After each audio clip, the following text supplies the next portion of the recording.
안녕하세요. 현서의 서재 구독자 여러분, 만나서 반갑습니다. 오늘도 정말 좋은 날입니다. 네, 날씨는 비록 흐리지만 날씨가 흐리다고 나쁜 날이 될 수는 없죠. 네, 제가 입은 티셔츠는 Save Your Labor, 당신의 이웃을 구해야 된다. 이게 이제 재활용 티셔츠예요. 플라스틱 재활용 뭐 등등 많이 있잖아요. 네, 에이세컨즈에도 그런 제품이 있더라고요. 뭐 협찬이 들어왔다는 건 아니고 제가 작년에 이제 이런 반팔티 입으면 좀 힙하겠지라는 생각으로 이제 샀었고요. 네, 실제로는 제가 입으니까 그냥 뭐라고 해야 될까, 헬창핏 뭐 그런 느낌이 나가지고 느낌을 온전히 살리지 못했습니다. 깡깡 마른 사람이 입어야지 힙하더라고요. 그냥 힙하다는 건 마르다는 건가 싶네요. 오늘도 계속 읽어보도록 하겠습니다. 이제 제 5장을 읽어보도록 할 건데 지금 절반 정도 같은데, 네, 절반 정도 읽은 것 같고요. 저는 이제 저번에도 항상 말했듯이 책을 처음부터 끝까지 완독을 하지는 않아요. 그래서 중간중간에 빠지는 부분이 있어서 이제 이 책이 마음에 든다면은 처음부터 끝까지 정독하시는 것도 추천드립니다. 저는 그러면 또 오늘 읽을 수 있는 데까지 읽어보도록 하겠습니다. 보스턴 근교에서 지내다 보면 한여름 중 며칠은 모든 것을 저주하고 싶을 만큼 불쾌한 날들을 겪게 된다. 그러나 그때만 참으면 그 뒤는 그다지 나쁘지 않다. 부유한 사람들은 버몬트나 케이프 코드로 서둘러 피서를 떠나버리지만 그만큼 거리는 한산해져서 기분이 좋다. 가로수가 강변 산책로에 노면에 뚜렷하게 시원한 그늘을 들이우고 눈부시게 빛나는 강의 수면 위에서는 하버드와 BU, 보스턴 대학 학생들이 레가타 연습에 매진하고 있다. 여자들은 잔디 위에 비치 타월을 깔고 워크맨이나 아이팟을 들으면서 늘씬한 비키니 차림으로 일광욕을 즐기고 있다. 아이스크림을 파는 사람이 벤에 노대를 펴놓고 있다. 누군가가 기타를 치면서 닐 영의 옛곡을 부르고 있다. 털복숭이 개가 곁눈질도 하지 않고 프리스비를 쫓고 있다. 팥죽색의 사브 컨버터블을 탄 민주당을 지지하는 정신과 의사가 저녁 바람을 가르며 강변도로를 지나가고 있다. 그러나 이윽고 뉴 잉글랜드 특유의 짧고 아름다운 가을이 왔다. 가을이 왔다 갔다 하는 듯 하며 그에 따라 조금씩 풍경을 바꾸어 간다.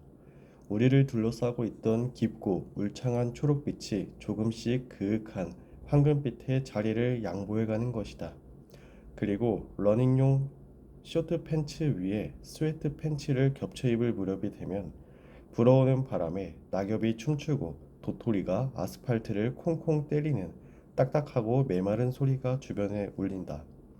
그 무렵에는 벌써 부지런한 다람쥐들이 겨울을 나기 위한 식량을 확보하려고 눈빛을, 바꾸, 눈빛을 바꾸고 분주히 돌아다닌다. 할로윈이 끝나면 마치 유능한 세금 징수원처럼 민첩하고 말없이 그리고 확실하게 겨울이 찾아온다. 문득 강 쪽을 바라보니 강에는 두꺼운 얼음이 얼기 시작하고 레가타는 모습을 감춘다. 만약 그럴 마음만 있으면 강 건너편까지 걸어서 건널 수도 있다. 나무들은 하나도 남기지 않고 잎을 떨어뜨리고 잔 가지가 바람에 흔들려 서로 부딪히며 앙상한 뼈처럼 탁탁 하는 소리를 내고 있다. 그 나무의 맨 위쪽에 다람쥐가 만든 집이 보인다. 그들은 아마도 그 속에서 고요한 꿈을 꾸고 있으리라. 겁없는 아름다운 캐나다의 거위들이 때를 지어 북쪽에서 찾아온다. 강의 수면을 스쳐 지나는 바람은 막 갈라놓은 도끼처럼 차갑고 예리해진다. 해는 점점 짧아지고 구름은 점점 두꺼워진다. 우리는 장갑을 끼고 털 모자를 귀까지 덮어쓰고 얼굴 마스크까지 한다. 그렇게 해도 손가락 끝이 얼어붙고 귓불은 시리도록 아프다. 그래도 차가운 바람뿐이라면 괜찮은 편이다. 참으려고 하면 그럭저럭 참을 수 있다. 치명적인 것은 폭설이다. 쌓인 눈은 밤사이 거대하고 미끌미끌한 얼음 덩어리가 되어 도로를 떡하니 막아버린다.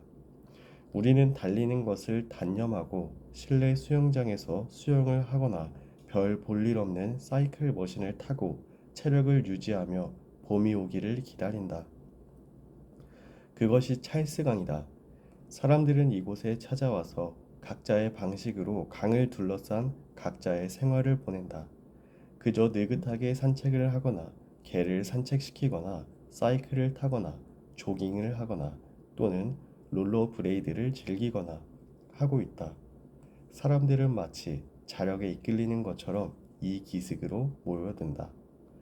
많은 물을 일상적으로 바라보는 것은 인간에게 있어서 중요한 의미를 지닌 행위인지도 모른다. 여기서 인간에게 있어서 라는 것이 약간은 과장일지는 모르지만 그러나 나에게 있어서는 무엇보다도 중요한 일인 것처럼 느껴진다. 얼마 동안 물을 보지 않고 있으면 내가 무언가를 조금씩 잃어가고 있는 것 같은 기분이 든다. 그것은 음악을 매우 좋아하는 사람이 어떤 사정으로 오랜 시간 음악으로부터 떨어져 있을 수밖에 없을 때 느끼는 기분과 다소 비슷할지도 모른다. 내가 바닷가 아주 가까운 곳에서 태어나 자랐다는 사실도 얼마쯤 관계가 있을지도 모른다. 수면은 나날이 미묘하게 변화하고, 아이고, 아이고야. 색이나 파도의 형태나 유속이 변해간다. 그리고 계절은 강을 둘러싼 식물과 동물들의 모습을 확실하게 변모시켜 간다.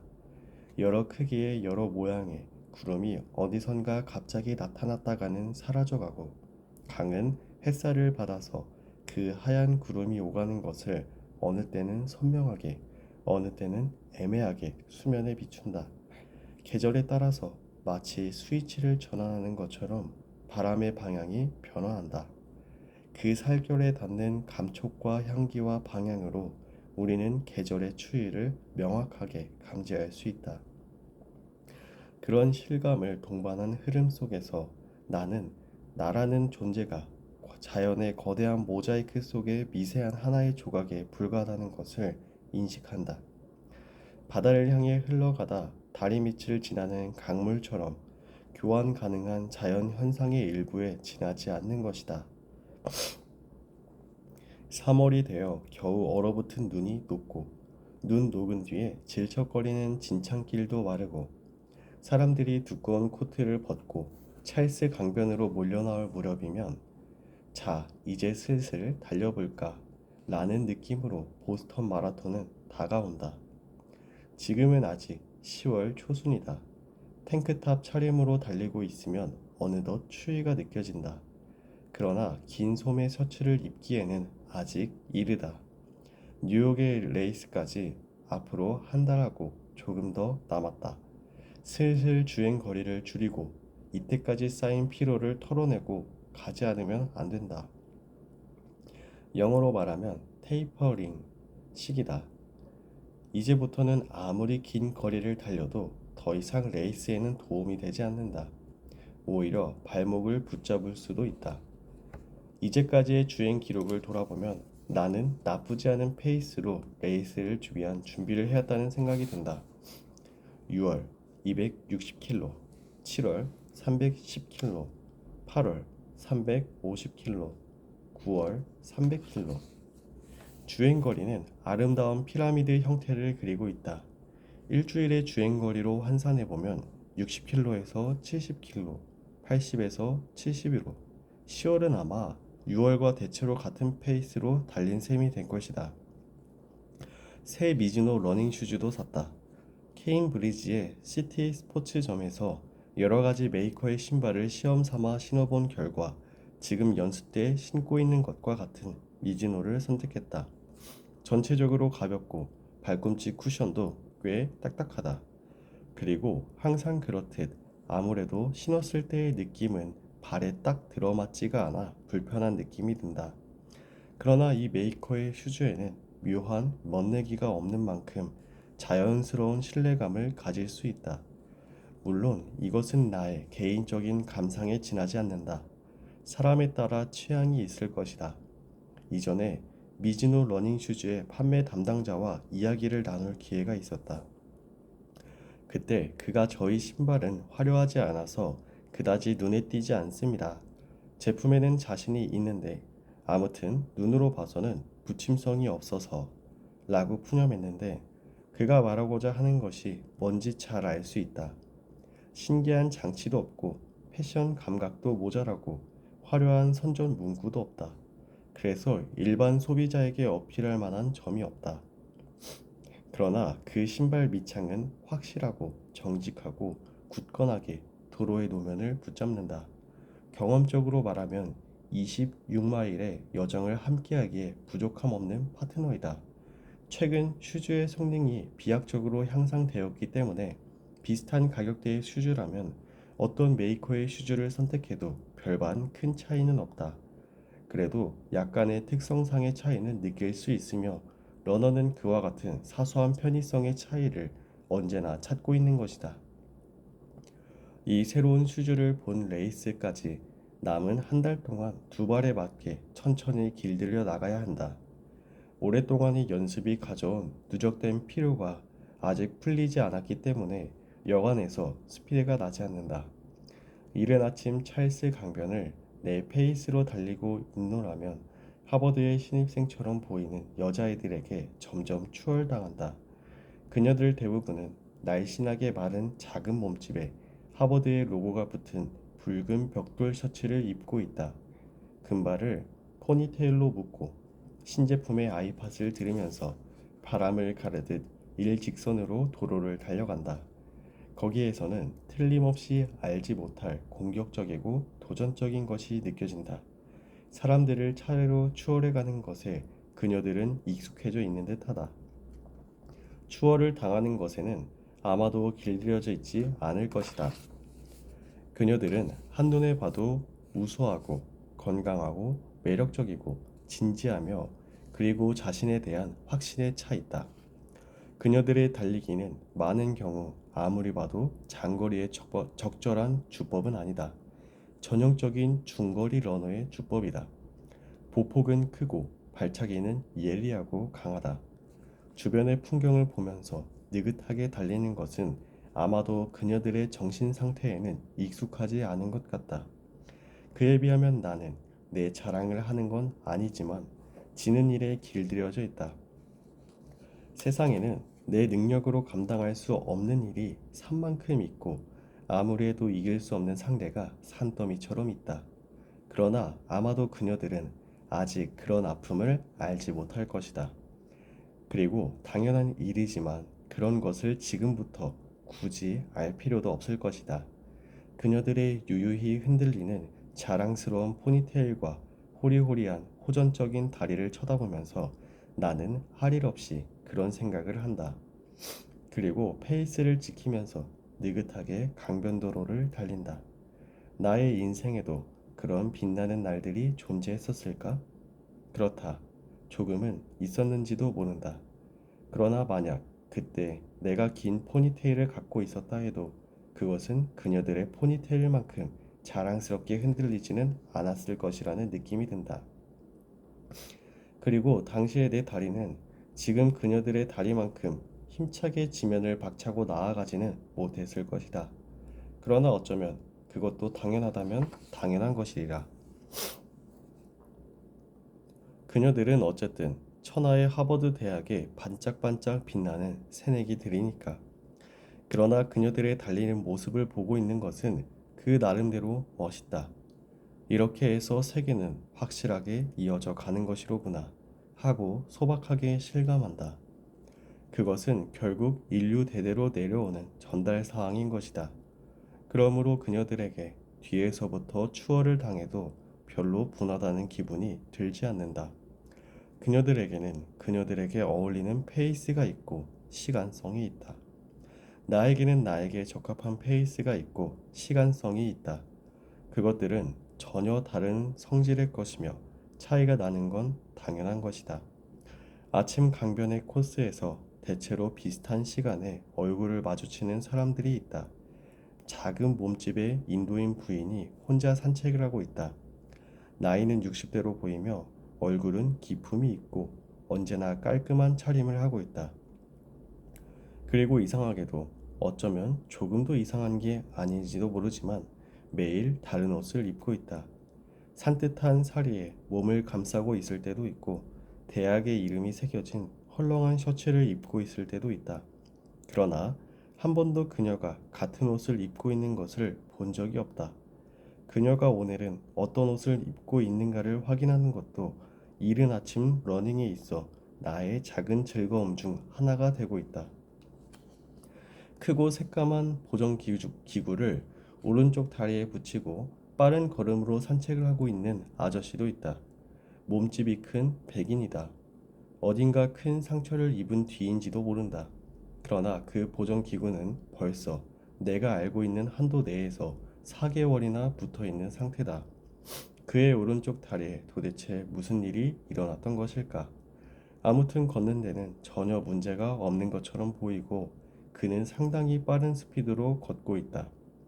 큰 헤드폰으로 음악을 들으면서 묵묵히 빠른 속도로 강변도로를 걷는다. 어제는 롤링 스톤스의 베거스 뱅퀴트를 들으며 달렸다. 심퍼시포 더 데블의 예의 후후라고 하는 펑키풍의 백코러스는 달리는데 실로 안성맞춤이다. 그 전날에는 에릭 클랩튼의 랩타이를 들으면서 달렸다. 어느 쪽이라 흠잡을 데 없는 음악이다. 마음에 와닿고 몇 번 들어도 질리지 않는다. 특히 랩타일은 달리면서 꽤 여러 번 들었다. 개인적인 의견을 말하자면 랩타일은 천천히 러닝을 하는 아침에 듣기에 딱 좋은 앨범이다. 강요하는 듯한 느낌과 부자연스러움이 티끌만큼도 없다. 리듬은 항상 명료하고 멜로디는 한없이 자연스럽다.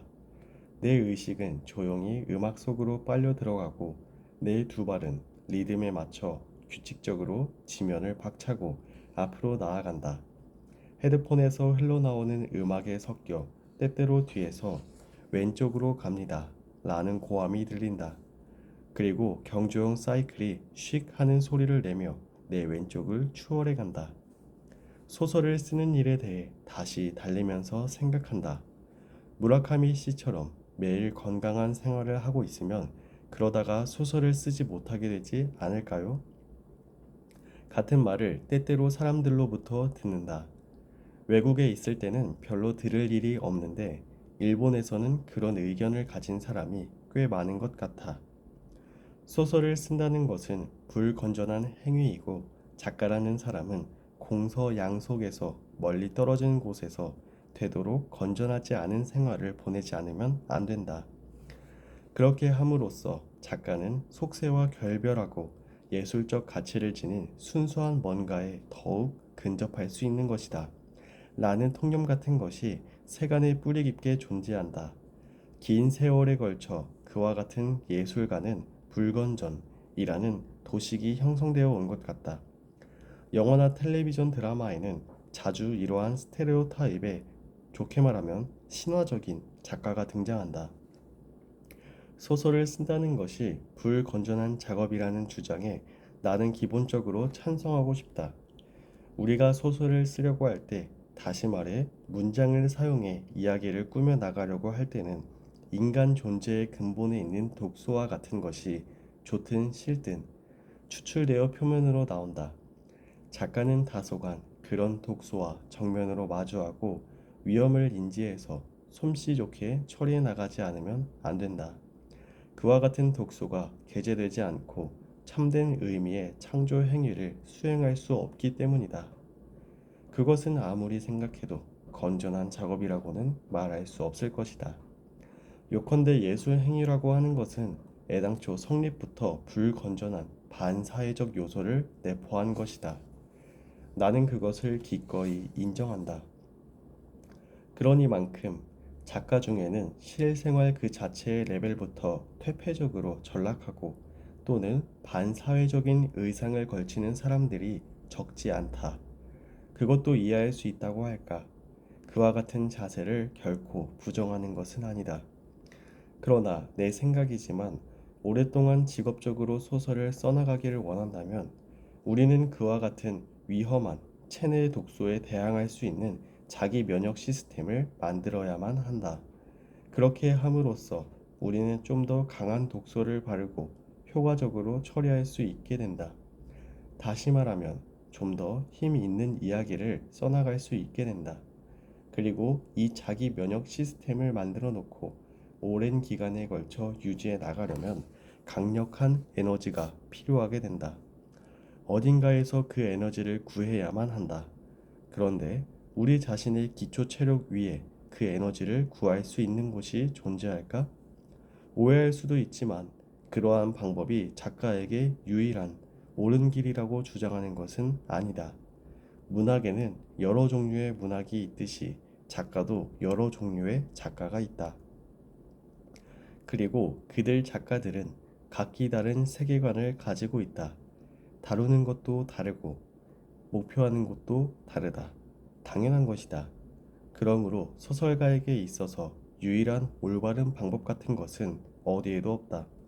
당연한 일이다. 그러나 나 자신에 관해서 말해달라고 한다면 기초 체력의 강화는 좀 더 큰 규모의 창조를 위해서는 없어서는 안 될 일의 하나라고 생각하고 있으며 그것은 해볼 만큼의 가치가 있는 일이다. 라고 믿고 있다.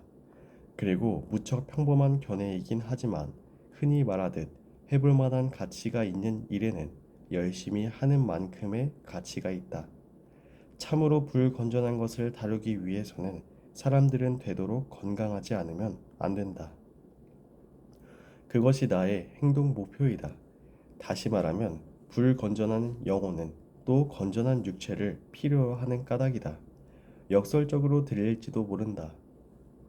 그러나 그것은 직업적인 소설가가 된 이래 지금까지 내가 몸소 절실하게 느껴온 것이다. 건강한 것과 건강하지 못한 것은 결코 대극점에 위치하고 있는 것이 아니다. 대립하고 있는 것도 아니다. 건강한 것과 건강하지 못한 것들은 서로를 보완하고 어떤 경우에는 서로를 자연스럽게 감싸 안을 수 있는 것이다. 때때로 건전함을 지향하는 사람들은 건전한 것만을 생각하고 불건전을 지향하는 사람들은 불건전한 것만을 생각한다. 그러나 그와 같은 편향은 인생을 진정으로 내실 있는 것으로 만들기는 어렵다. 젊었을 때 뛰어나게 아름답고 힘이 있는 작품을 썼던 작가가 어느 연령대에 접어들자 급격하게 피폐해져 가는 일이 있다. 문학적 조루라는 말이 딱 들어맞는 것처럼 독특한 피로 현상을 보인다. 쓰는 것은 여전히 아름다울지도 모른다.